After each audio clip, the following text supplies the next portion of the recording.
Leonard's pumpkins. I moved out on my own just a few months ago. My house is in a pretty decent neighborhood, and at 25 going on 26 I'm doing pretty good career-wise. Socially, however, I am lacking. I mean, yes, I had friends back where I used to live, but after high school and college everyone just kinda went their separate ways, which is understandable. Being a high-functioning autistic, it's kinda hard for me to meet new people, especially when your autism makes even picking up a phone to call your parents seem like a chore. I did manage to take one friend with me, my best friend and roommate, Nix. She's the cutest black cat I've ever seen, and my dad found her for me about 15 years ago when she was just a kitten. We lived together in this 2-story house for about 2 or 3 months. It was the night before Halloween, and I was carving a pumpkin for a jack-o'-lantern. This would be my first Halloween alone, but my parents were coming up for my birthday on the 2nd of November. I was pretty congested. It was bad enough that I called out of work, which I don't often do. Still, I wanted to be a nice guy and try to give out candy.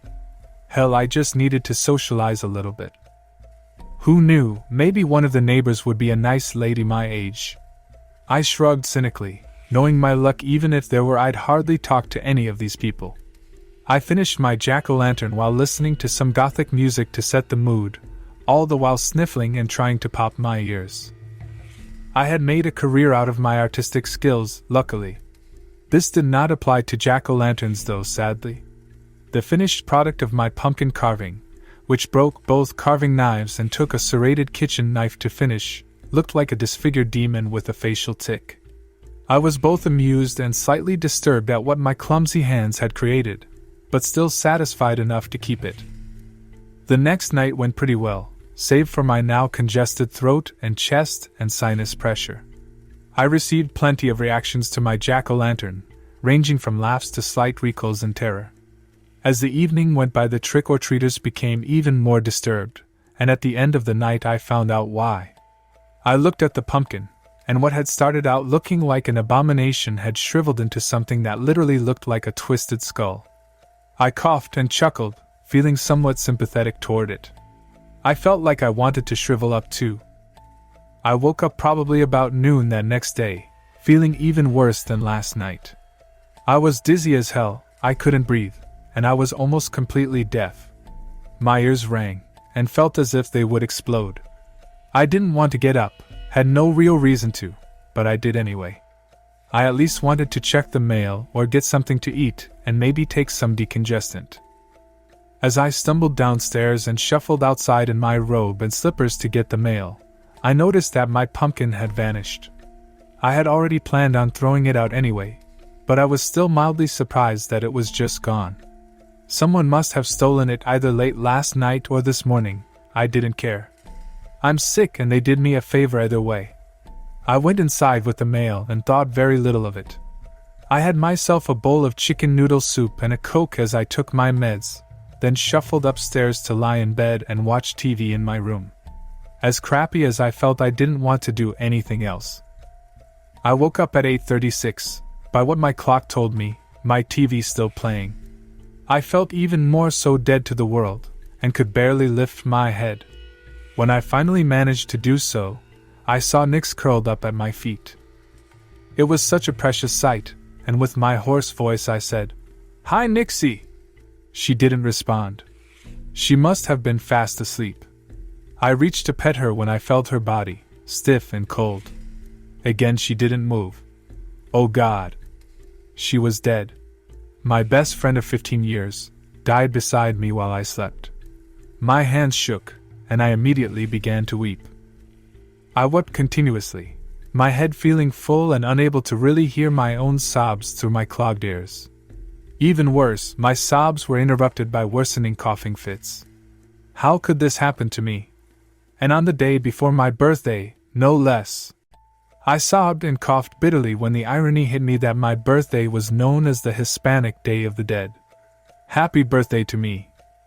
Fuck my life. Around midnight I finally stood up, although teetering, and took my cat's lifeless body downstairs and got a shovel out of my garage. I went to the backyard and dug a hole, next to my room window.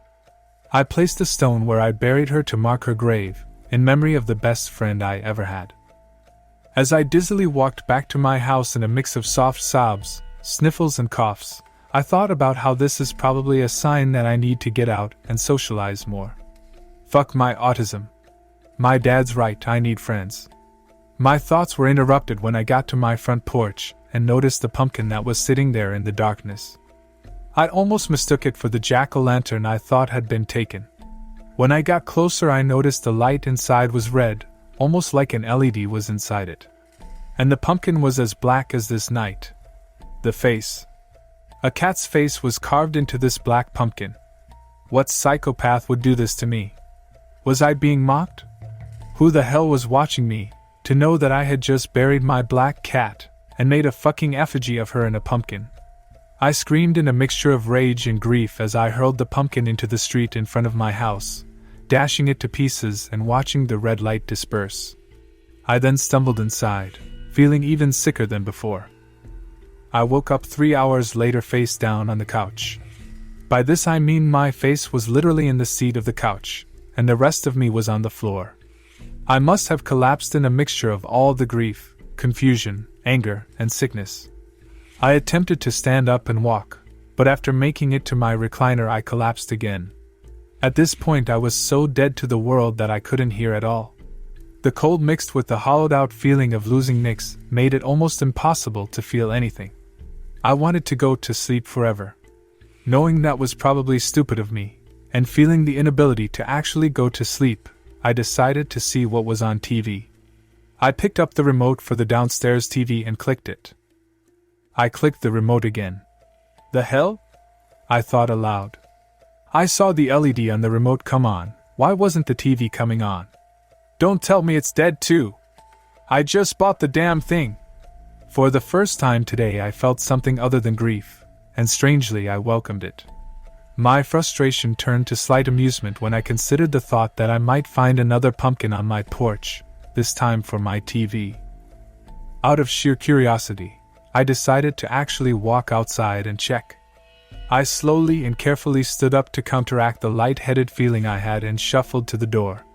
Sure enough, as soon as I opened the door, I saw a different shaped and colored pumpkin than before. I laughed my ass off.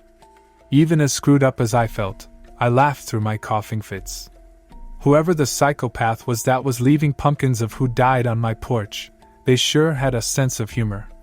I think my head cold made me a little delirious, because the situation should have been more unnerving, all things considered. After I stood back up from cackling hoarsely and coughing, I noticed the pumpkin's skin color. It wasn't the color I normally saw in a pumpkin, it had a fleshy olive color to it. My stomach sank when I looked down at my arm and back to the pumpkin. It was my skin tone. I panicked, and the next thing I remember I was in front of the pumpkin as if I had just appeared there. The pumpkin was unlit, and with it being 3 a.m., I could barely make out what it was. Suddenly the inside of the jack-o'-lantern lit up, revealing to me what I had dreaded to see. It was my face. Oh no. Oh hell no. These pumpkins weren't markers of who died. They were warnings. Some serial killer must be marking his targets with jack-o'-lanterns or something. Shit! Panicking, I bolted inside. More like floated, actually, as dizzy as I felt. I started upstairs to my bedroom to get my ninja sword out from under my pillow. This asshole wasn't gonna take me without a fight. As I got about halfway upstairs, the realization hit me. If this jack-o'-lantern killer had killed Nix, how'd he make it look like she died of natural causes? I got my answer as I rounded the corner and entered my bedroom.